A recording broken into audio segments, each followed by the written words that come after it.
Okay, hello and welcome to lesson 5 of topic 28, inequalities.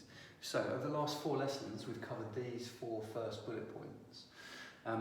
In today's lesson I wanted to just backtrack a little bit and just focus again on solving simple linear inequalities and specifically look at negative numbers, because I've got a few questions from students about this and I wanted to clarify it because it's one of the biggest misconceptions that there is in inequalities.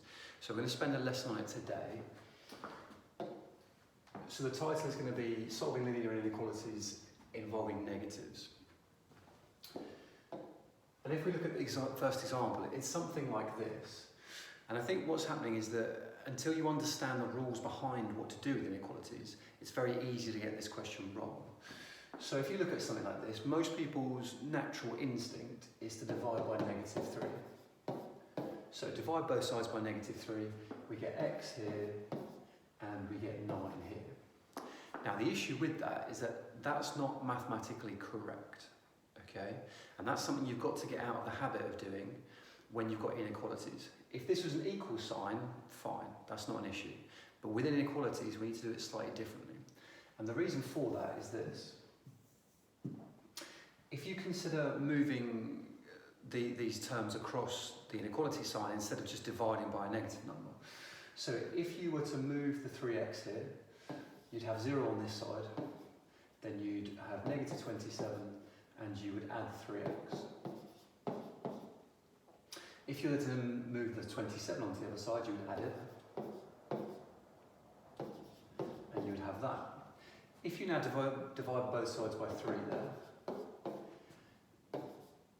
you get x is less than 9. Okay, now that's the answer, x is less than 9. But if we went down that route that we started with of dividing by -3 both sides, you get x is greater than 9. Okay, which is incorrect. All right, moving things like this, this is the correct answer, but dividing by -3 isn't correct there. So the kind of shortcut to that is, if you don't want to go down this route of moving sides, okay, if you just want to go back to the beginning and just straight away divide by a negative number. So you've got this question here and you just want to divide by a negative number. If you want to do that, you must remember to swap the inequality sign over, okay? So you're starting with this. You divide both sides by -3 and you get x, you get 9, but you must make sure you swap the inequality sign if you are going to divide by a negative number, okay? And now you can see that these two answers are actually the same now.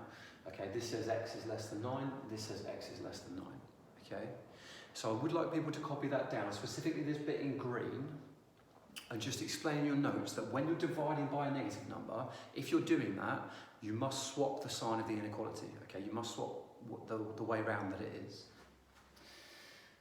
Now, just looking again at something like this, now we understand that principle, we can go through these examples a little bit quicker.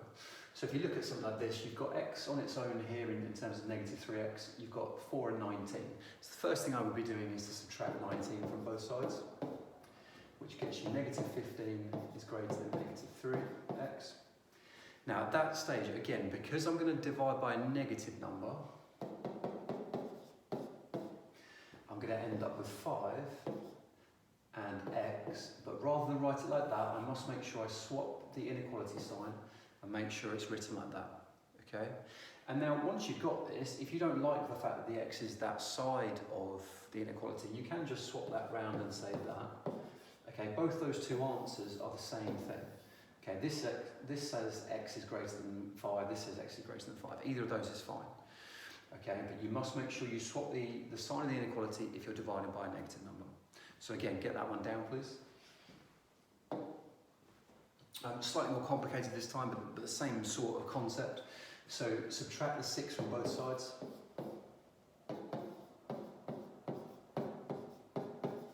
Divide by -6.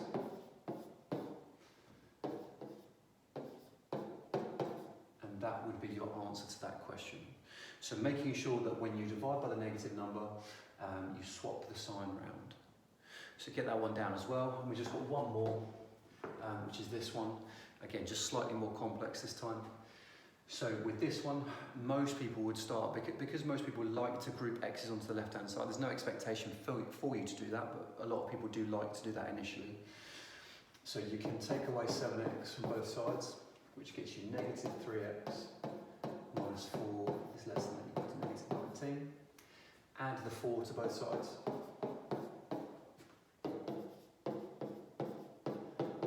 And you've got that. Divide by the negative 3. You get x is greater than or equal to 5. And that would be your answer there. Okay, so that's the final example there. So again, in your notes, just make sure you really emphasise the fact that when you're dividing by a negative number, you must make sure you swap the sign, okay? All right, so have a go at the questions in the booklet and email your teacher if you've got any questions. Thanks.